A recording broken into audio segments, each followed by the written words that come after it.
Kinartaya dening para kawula tasih saha para kawula cilik ingkang supados sangayomi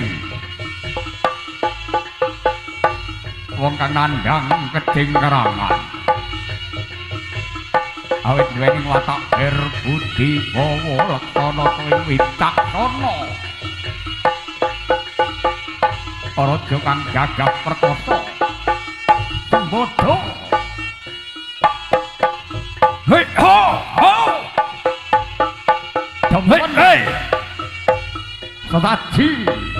Mring Gusti. Hei hei hei.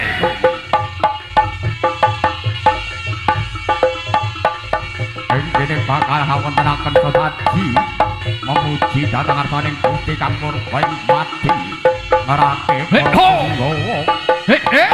Raja saka Panaraja.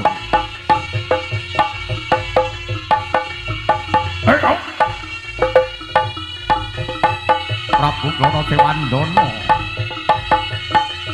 awit demen tetulung marang sapadha-padhane yen tok ana wong kang nandhang keparasan paring papayu yen ana wong kang nandhang kaluwen paring utawa Wong dadi sedianing bakal den sang uyung dening para kadang-kadang saha para warga saka ing Panaraja. Sawising ngawontenaken sadaji Prabu Glana Dewandana bakal lumawat ing tlatah Kadipaten Kediri ngayunake kusumaning Ayu Dewi Sangga Langit. Prabu Glana Dewandana wis mangerteni yen Pepasan Sewu Raja kang ana ing Nusantara Jawa bakal bisa nyembatani pengganti pamitaning kusumaning Ayu Dewi Sangga Langit.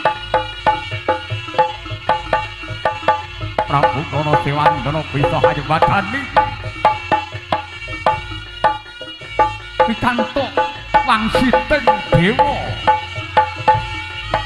Senadyan orang padi nanging den wujudake marang dewane ingkang winastan riyang Panaraga sak gamelane tuwing ho para prajurit 144 sak pembaraan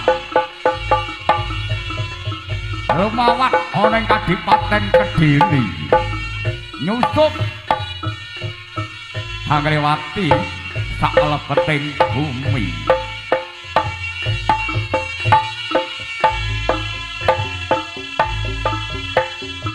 Pancen Panaraga sing kondang reke Surabaya sing kondang ya rujak cimure timbang bali kondur mas mirsanono sadur sandiwara lenong neng Jakarta katon jajah desa nilangkori golek condong ati ketoprak Yogya wayang wong Surakarta yen Blitar seni budayane TMU original iku asmane.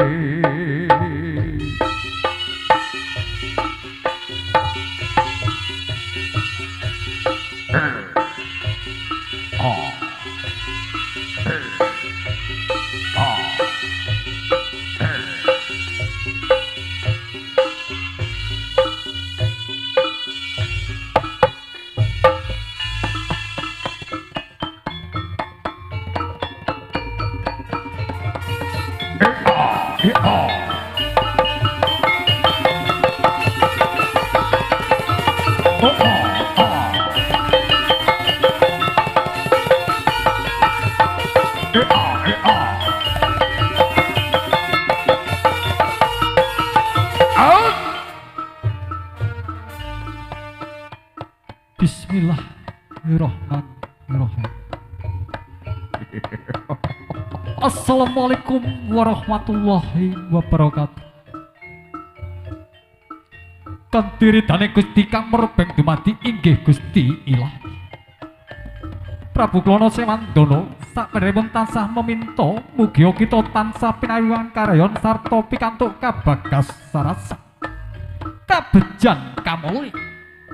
Pramila sumangga kita sareng-sareng samya amamuja muja muji puji syukur dhateng ngarsanipun Gusti Ilahi. Ugi ingkang pangajak mugi Purwa Madya wasana tansah lulus harja miwah lulus karsa para dene tansah tinebeng saking rubeda gudha rencana. Nuwun kalilana kepareng matur dhumateng sepindhah para bapak kalian ibu pangarsani praja Parelaladan Desa Bacem Kecamatan Ponggok Kabupaten Blitar utawi ingkang anyayuli. Kaping kalipun miwah para aulia suhud al-muharramun Rama Kyai Bini sepuh sesepuh bapak ibu sanak kadang mitra tepangan. Sadaya kala ingkang dahat pinundi-pundi pantes sinubeng pakumartan, pantes tapi pakumartan miwah ingkang kawula tresnan. Kawula ngaturaken sugeng rawuh sugeng lenggah kanthi sak kamardikan ning wardaya. Sarta matur sanget gunging panuwun bilih panjenengan sampun kasdu paring pebantu ingkang arupi bondo prabya igo pratikel kawigatosan sarta ubarampen sanesipun. Sadaya menika nggepekaken saged nggenggaken panghargyan ing ratri puniki. Mugi kesane panjenengan pikantuk ganjaran ingkang sakmestipun saking Gusti Ilahi. Pangajap kawula ngaturaken panghargyan menika boten momokal namung angluri kang najahi mugi tansah sageta widodо lestari. Wujud panghargyan menika kanthi anggelaken kesenian jaranan turangga muda utama ingkang dipun pangarsani dening panjenengan Bapak Gondo ingkang kadamel hajat dening Bapak Sugiyanto ingkang damel angitonaken putra ingkang paring asma Khairul Nefat. Mugi-mugi Bapak Sugede anggati hajat lan ugi ngluwari ujal sageta kalis ing sambi kala boten wonten alangan satunggalipun menapa-napa, boten wonten dayang nagih utang bumi nagih janji lan mugi ingkang putra sageta dados putra ingkang soleh migunani tumrapipun nusa bangsa ugi tiyang sepuhipun.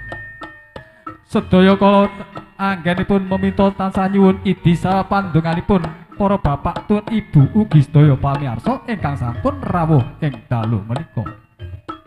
Namung sedaya kawula anggenipun meminta nugrahaning Gusti Kang Maha Suci nuwuhaken gara-gara. Gara-gara angin lesus lera pinusus ora buni goceng mamalikan kadyo gabah dan intri kaperbawan guru pandaku ya doyaku guru jaman saya kena diarani jaman edan akeh wong kang lali marang kewajiban mongko kewajiban kang utama ora liya manembahe ya manembale kawula marang Gusti akeh wong kang rebut bener butuhe mung golek bener dhewe-dhewe wong liya gak bodoh tumeh-plung-plung kaya eleng dan elingo dulur sepisan elingo marang Gusti Kang Maha Suci kabeh pindho elingo marang Bapa Biyo kabeh elingo marang guru kabeh papat elingo marang wujuding raga kabeh 5 elingo marang uripe raga kabeh 6 tumindak kang bener-bener becik kaping 7 tumindak kang eling lawas bodho kaping 8 tumindak sabar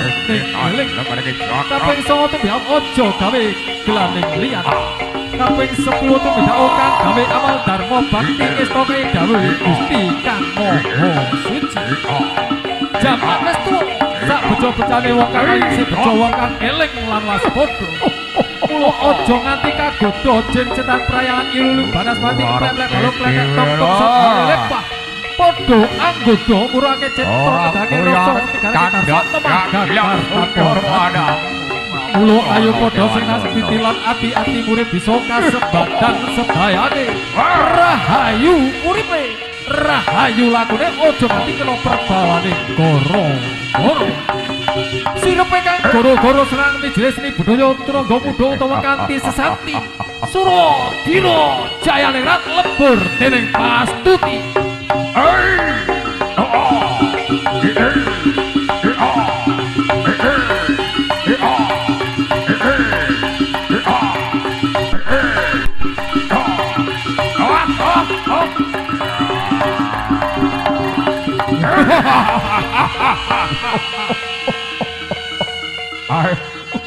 Prabu Krana Dewandana kudu karepe dhewe. Ayo ora gelem koyar kandhang tata kala mangsa. Waspadakno. Apa sing tak cekel? Godho. Ora gelem cemingkir klena pangendhamu. Ketawaan godho ning Prabu Krana Dewandana. Lekur dening Pastuti. Waduh. Waduh Prabu Krana, aduh ati aku. Ayo kanca, ayo bali kanca. Prabu Krana Dewandana sekti mandra kuna. Ayo. Tak pangestoni Prabu Krana yo. Aku njaluk urip.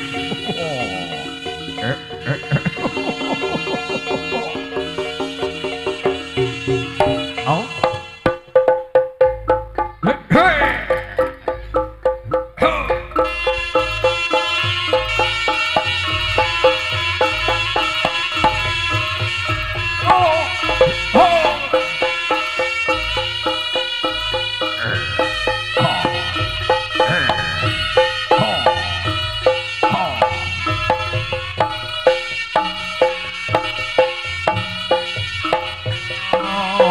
Lali karo sanitarine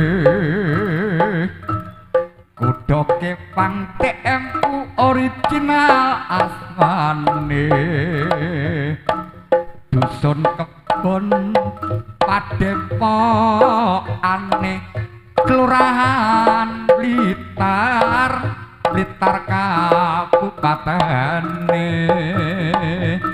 aja lali marang pimpinane Bapak Sugeng kang dadi asmane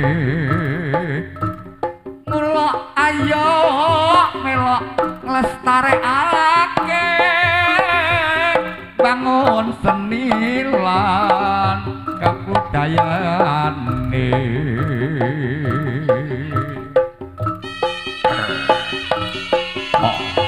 Lulus Raharjo Prabu Krana Dewandana anggenipun nganekake seladi marang Gusti. Sehingga orang dadi sediane kasengatan.